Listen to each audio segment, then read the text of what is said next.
Bonjour à toutes, nous sommes aujourd'hui dans notre 8e réunion mensuelle du Godlywood Autosoutien. Le Godlywood Autosoutien est une rencontre mensuelle qui nous permet chaque mois de développer un point qui va nous permettre de développer un esprit excellent. Un esprit excellent, qu'est-ce que c'est? L'esprit excellent, c'est un esprit fort qui ne se décourage pas. C'est un esprit qui nous permet de vaincre les difficultés de la vie au quotidien. Donc je vous laisse découvrir tout ce que nous allons faire dans cette réunion.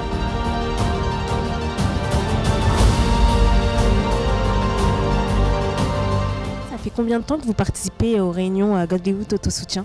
Donc dès le début, en fait, ça avait commencé avec les réunions bien-être intérieur et ensuite il y a eu la continuité avec le défi autosoutien à Godlywood. Donc j'ai continué en fait le processus tout simplement. Je ne me suis pas arrêtée et donc chaque mois à la réunion, je suis présente. Et qu'est-ce qui vous a marqué dans toutes ces réunions? Quelle a été vraiment la chose qui a pu travailler en vous?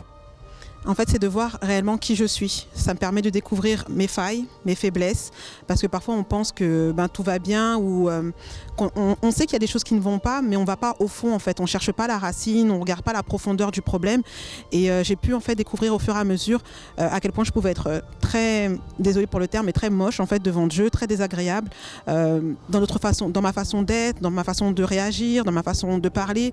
Pour aller plus dans le détail, vous dites que vous avez découvert des choses à l'intérieur de vous plutôt moches, mais quelles ont été ces choses? Est-ce que vous pouvez les partager avec nous? Oui, bien sûr. C'est premièrement de ma façon d'être en fait en général, parce que mon côté speed, mon côté je peux être très très rude en fait sans pour autant je m'en rendais pas compte au départ, mais ma façon de réagir, parfois même de parler ou de me comporter envers peu importe la situation, ça pouvait mettre en fait mal à l'aise l'autre personne, ça pouvait totalement être désagréable vis-à-vis d'elle, même si mon intention n'était pas de la blesser ou de mal me comporter.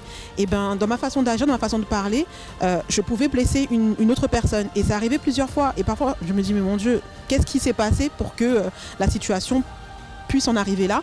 Et j'ai pu remarquer que c'est mon manque d'équilibre. Je manquais parce que oui, on doit avoir un caractère, oui, on doit pas se laisser marcher sur les pieds, mais il faut savoir équilibrer les choses. Quand on peut donner un conseil, on peut donner une parole sans pour autant offenser la personne, sans pour autant utiliser un ton autoritaire, et j'avais beaucoup ce problème-là auparavant.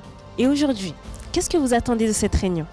Alors, ce que j'attends réellement, de toute façon, à chaque réunion, c'est que Dieu puisse me révéler encore ce qu'il y a à l'intérieur de moi qui mérite d'être changé, les points dans lesquels je dois m'améliorer, ce que je dois également abandonner. Parce qu'on parlait toute cette semaine, surtout pour la réunion spirituelle, nos faiblesses, et voir encore quelles sont les faiblesses qui demeurent à l'intérieur de moi, qui persistent et que je dois encore changer. Donc nous allons retrouver Claudia après cette rencontre pour savoir qu'est-ce qui a été révélé dans cette réunion à son sujet, l'expérience qu'elle a eue. On va la retrouver tout à l'heure.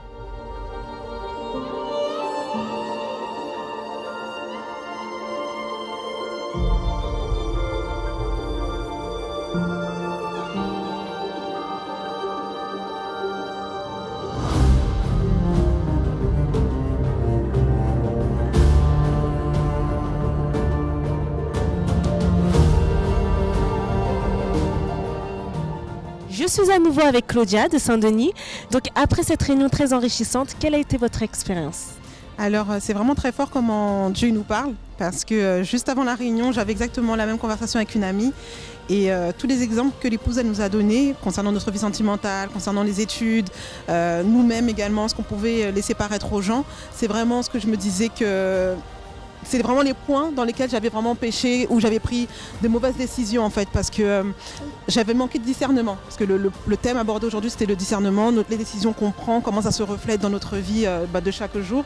Et par grand manque de discernement, grand manque de sagesse, j'ai pris des mauvaises décisions que j'ai bien entendu subi les conséquences. Et la parole en fait qu'elle a donnée aujourd'hui, c'est comme si c'était un flashback en fait dans la situation par laquelle je m'étais retrouvée auparavant. Et c'est vraiment fort parce que ça m'a permis de ressaisir en fait l'esprit et de se dire que si je manque de discernement, je vais mourir. Et ça, c'est quelque chose que je ne dois pas oublier parce que c'est comme elle a dit, c'est quelque chose d'alarmant en fait. Parce qu'on doit veiller sur qui on est, on doit veiller sur l'image qu'on donne, on doit veiller en fait sur ce qu'on veut également pour nous-mêmes aujourd'hui et pour plus tard également. Parce que toutes les décisions qu'on prend aujourd'hui, il y aura un impact pour notre futur. Et c'est pour ça que sans le discernement, sans la direction de Dieu, sans la parole de Dieu vraiment, sans la pratique de sa direction, on se perd.